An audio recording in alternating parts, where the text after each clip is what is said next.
Assalamualaikum warahmatullahi wabarakatuh. Salam sejahtera bagi kita semua. Perkenalkan, nama saya Wahyudi A.M. Dekes, peserta pelatihan dasar calon pegawai negeri sipil golongan 2 angkatan 9 tahun 2025. Dalam video ini, saya akan menyampaikan laporan pelaksanaan aktualisasi dengan judul Optimalisasi Peran Peraka Medis dalam Kodifikasi Diagnosa ICD-10 melalui sosialisasi standar kodifikasi di UPT Puskesmas Pusat Damai. Kegiatan aktualisasi ini bertujuan mengimplementasikan nilai-nilai ASN berakhlak serta mewujudkan peran saya sebagai CPNS yang siap memberikan pelayanan terbaik sebagai seorang peraka medis di UPT Puskesmas Pusat Damai. Kegiatan pertama, melakukan persiapan kegiatan rancangan aktualisasi. Tahapan kegiatan pertama yang saya lakukan yaitu menyusun rencana kegiatan secara sistematis agar setiap kegiatan berjalan efektif, terukur, dan sesuai tujuan. Yang kedua, melakukan konsultasi dengan mentor. Setiap rencana kegiatan dikonsultasikan dengan mentor agar langkah yang dijalankan tetap sesuai arahan. Yang ketiga, melakukan pertemuan dengan staf terkait untuk membahas rancangan aktualisasi. Kegiatan ini bertujuan untuk memperoleh masukan, saran, dan dukungan dari rekan kerja dan staf terkait yang memiliki peran langsung atau tidak langsung dalam pelaksanaan kegiatan aktualisasi. Kegiatan kedua, penyusunan panduan kodifikasi ICD-10. Tahapan kegiatan pertama yaitu mengumpulkan regulasi atau peraturan terkait panduan kodifikasi. Tujuannya adalah untuk membangun landasan hukum yang kuat serta memastikan bahwa panduan yang akan disusun sejalan dan tidak bertentangan dengan peraturan atau kebijakan yang berlaku. Yang kedua, membuat panduan singkat atau visual, misal dalam bentuk infografis. Setelah mengumpulkan regulasi, tantangan berikutnya adalah mentransformasikan prosedur yang kompleks dalam buku ICD-10 menjadi format yang mudah dipahami, ringkas, dan menarik. Yang ketiga, melakukan konsultasi dengan mentor terkait panduan ICD-10. Konsultasi ini dilakukan setelah panduan visual atau infografis selesai dibuat. Tujuannya adalah untuk memperoleh pengarahan, masukan, dan persetujuan.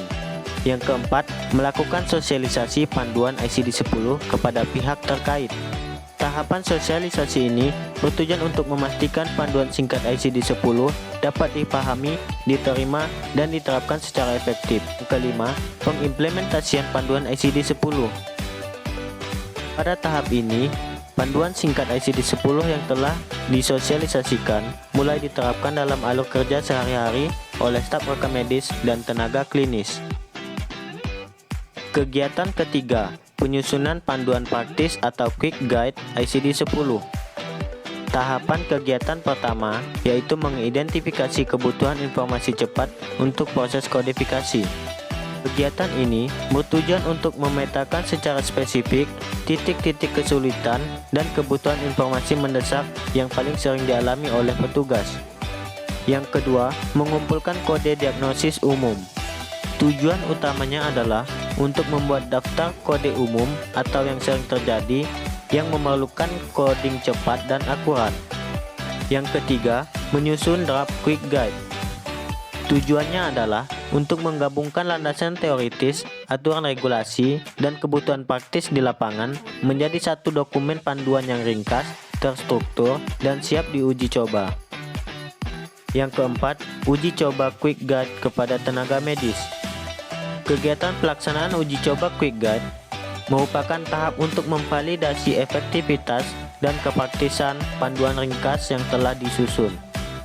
Yang kelima, finalisasi dan distribusi quick guide. Tujuannya adalah memastikan quick guide yang didistribusikan sudah digunakan oleh seluruh pihak terkait. Kegiatan keempat, sosialisasi standar kodifikasi diagnosa ICD-10.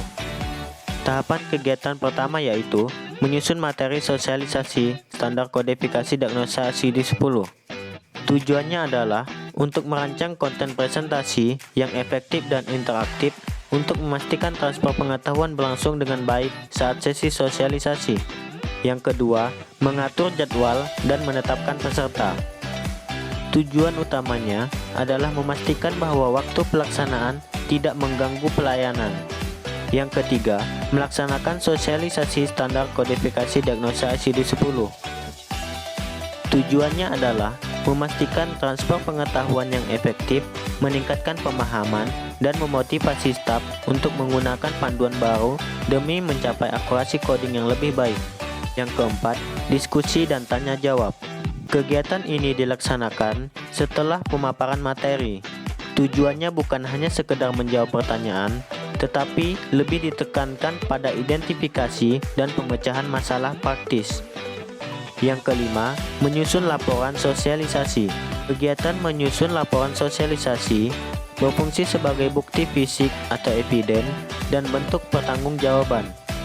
Kegiatan 5, monitoring berkala. Tahapan kegiatan yang pertama yang akan dilakukan yaitu menyusun instrumen monitoring. Instrumen yang telah disusun nantinya akan digunakan untuk menguji efektivitas dan dampak dari kegiatan yang telah dilakukan. Yang kedua, melakukan audit kodifikasi periodik.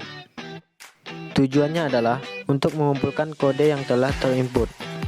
Yang ketiga, menganalisis ketepatan dan kelengkapan kode. Kegiatan ini dilakukan secara periodik. Analisis ini menjadi penentu utama apakah kegiatan yang dirancang efektif mencapai tujuan aktualisasi. Yang keempat, menyusun laporan hasil monitoring. Laporan ini merupakan dokumen yang akan diserahkan kepada mentor dan atasan sebagai bukti formal capaian aktualisasi. Yang kelima, menyampaikan rekomendasi perbaikan.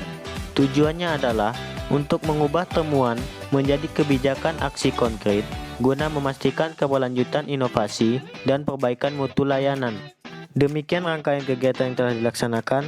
Semoga langkah kecil ini menjadi kontribusi yang berharga bagi kemajuan bersama. Terima kasih.